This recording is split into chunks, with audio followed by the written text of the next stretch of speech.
motiver en je fait ne sais pas donner un point de vue autour de Franck Guillaume. Je pense que faisons la politique honnêtement. Ne soyons pas maladroits. Quelle est sa position? Il vient ici avec quelle position? Il est avec qui? Quelle est sa position? C'est tout ceux qui m'ont venu verrouiller le Congo en tant que carte géographique.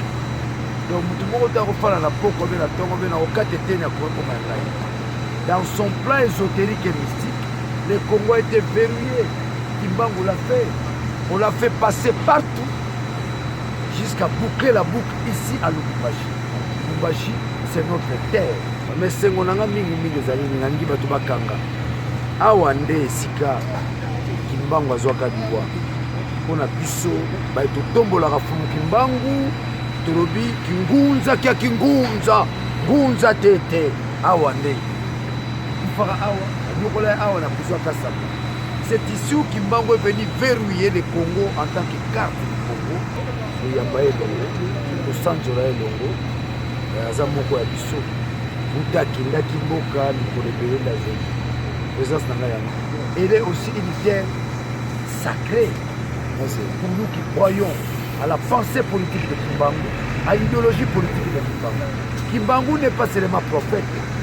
Il est aussi le schéma tracé pour nous politiciens congolais, aussi pour les politiciens africains. Donc c'est un grand jour pour nous. C'est aussi une connexion entre nous et Katumbi dans le souci, n'est-ce pas, de faire sortir le Congo du marasme. En tant que Lamouka.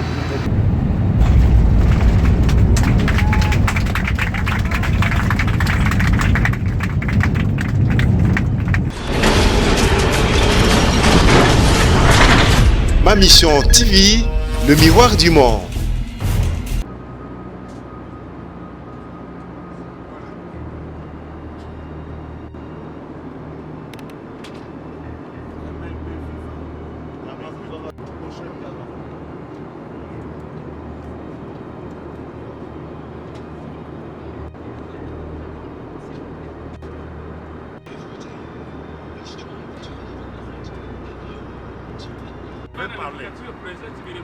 Parler.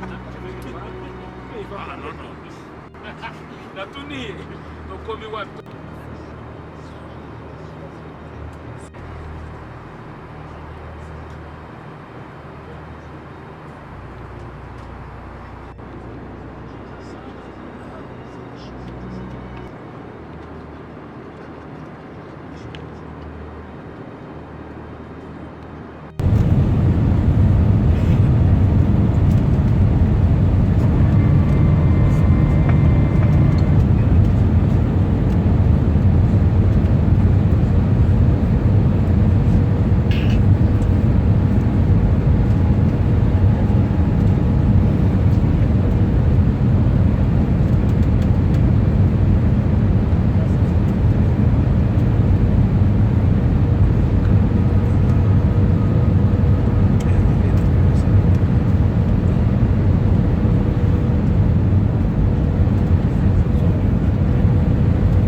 jusqu'à l'arrêt complet de l'appareil, jusqu'à l'extinction du témoin des ceintures de sécurité. Vous pourrez rallumer votre téléphone mobile dès l'ouverture des portes. Mesdames, Messieurs, nom de Congo Airways, les commandants de bord Kendelo et l'ensemble de l'équipage, nous vous remercions d'avoir choisi notre compagnie. Espérons vous accueillir prochainement à bord. Merci, au plaisir de vous revoir. Baba na mama, asante kwa kusafiri na Congo Airways. Tunawatakia safari njema kutoka hapa na tunategemea tena kusafiri na nyinyi kwa mara nyingine. Tumefika kiwanjani cha ndege, tunaomba kubakia kwenye viti vyenu na mikaba zenu zibaki za kufungwa mpaka tutasimama kabisa. Unaweza kutumikisha masimu zenu za mikononi saa milango zenye kufunguliwa. Kwa jina Congo Airways, mwendezaji wa ndege Bwana Kendelo na kundi lake wanawatakia makao mema hapa Lubumbashi. Asante na kwaheri.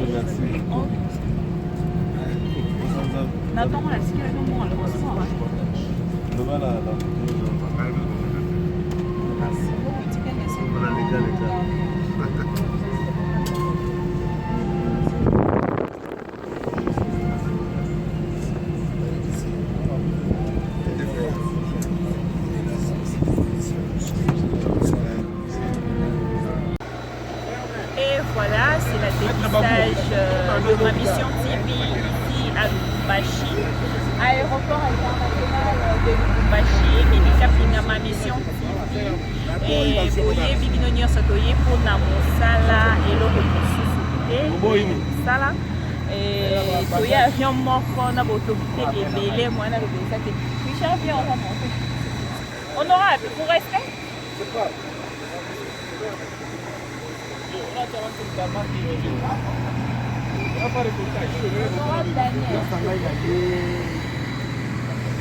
Pour ebele ndeko na biso katumbi azali biso na mboka te azongi biso toza bayaye yaye katumbi toye koyamba elongo kosanzola elongo aza moko ya biso buta akendaki mboka mikolo ebele nde azongi présence na ngai yango mais sengo na nga mingimingi ezali nangi bato bakanga awa nde esika kimbangu azwaka liwa mpona biso bai totombolaka fumu kimbangu tolobi kingunza kia kingunza ngunza tete awa nde ifaka awa nyokola ya awa na biso akasaka c'est ici où Kimbangu est venu verrouiller le Congo en tant que carte du Congo.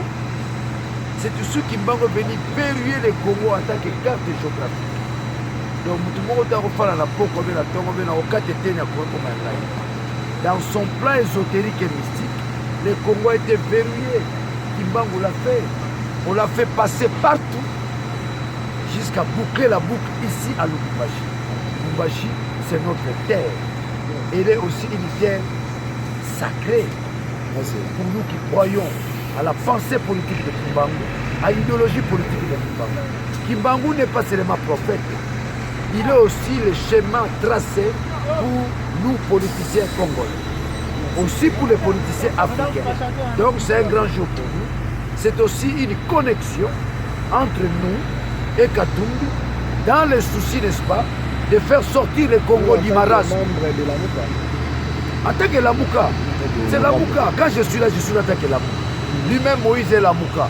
Que les gens sortent de la confusion. Nous sommes Lamouka. Et bientôt, nous allons voir aussi l'ancien coordinateur.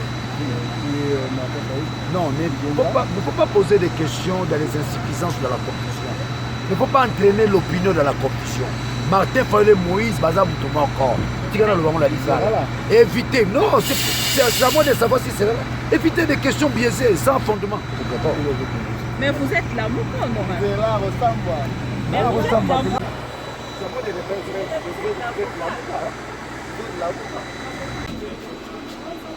En direct de Lubumbashi, dans la Katabus, avec l'honorable Daniel Essa. Qui était pour l'année par bonsoir,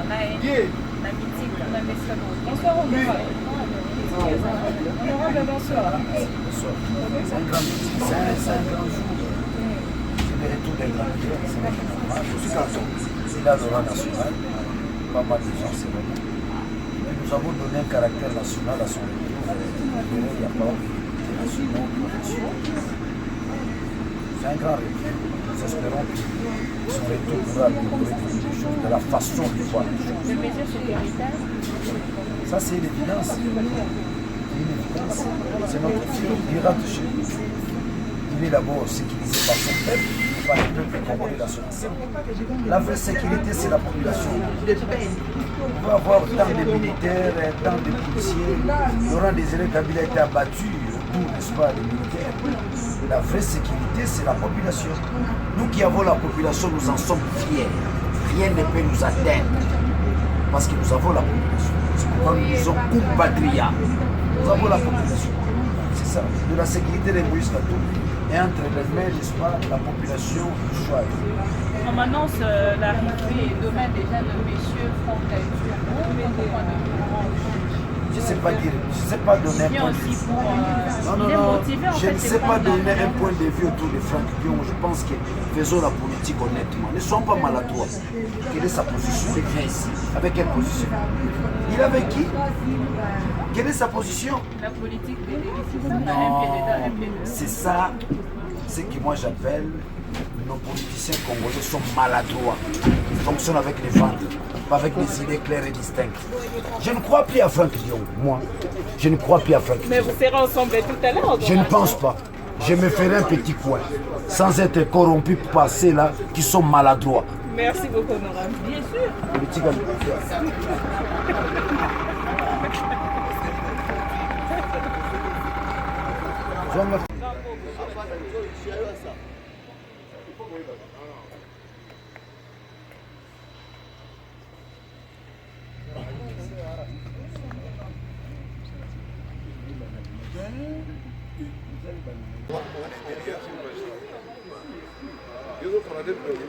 Non, filmé. Hapo na filmé.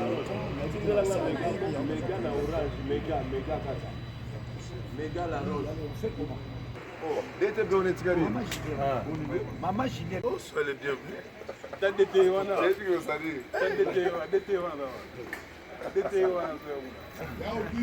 Oh, yo. Saladier, perdu. Katangé.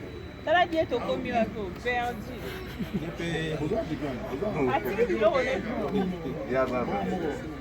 Non, arrêtez pas de faire les bagages comme les bagages mais comment les saturés.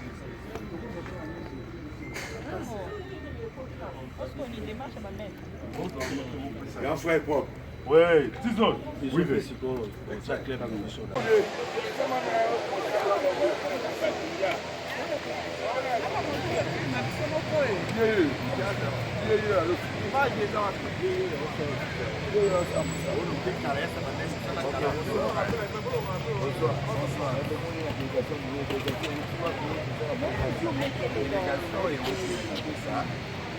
Yende koyamba ndeko na biso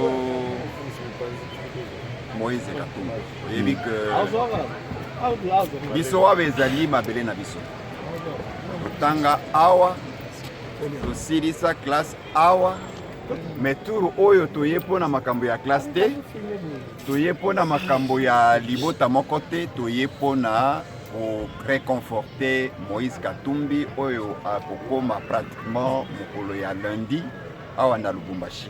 Tozali délégation ya héros vivant l'honorable Franck Diongo. Oyebi que avant tango ndeko Moïse Katumbi azalaki na problème na bato na justice toyaki awa pona koya ko soutenir ye pona ko réconforter ye. Tour oyo toye lisusu après mesure ya décrispation politique oyo président Nabiso Félix Tshisekedi azui Moïse Katumbi azali kozonga yango nde biso délégation ya ndeko Franck Diongo toye tokiti na mabele ya Katanga po toya ko soutenir ndeko Nabiso président ya Ensemble pour le changement Moïse Katumbi Tchapa. Et ça c'est que lundi akoya autour de ça sous bafanti basala. Sans blague lundi akokoma awa na Lubumbashi ndenge tuinyati Lubumbashi papa nanga. Yo kanisi ete biso tokoya pamba soki tozali rassurer te que ndeko Moïse Katumbi akokoma lundi awa. Akokoma lundi tozali rassurer yango nde biso pe délégation ya Kin ya héros vivant le prophète politique ya Congo honorable Franck Diongo toinyati pe mabele ya Katanga.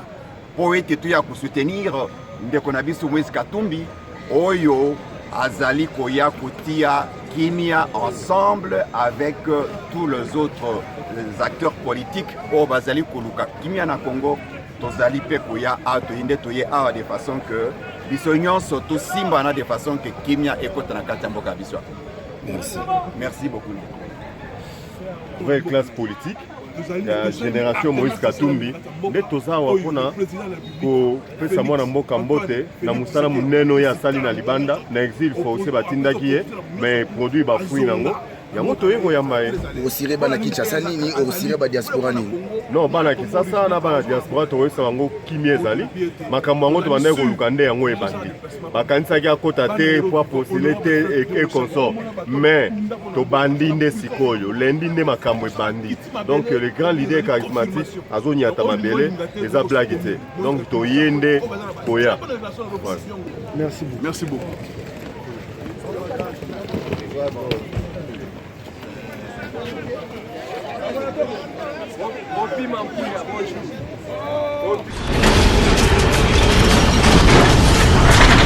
Ma mission TV, le miroir du monde.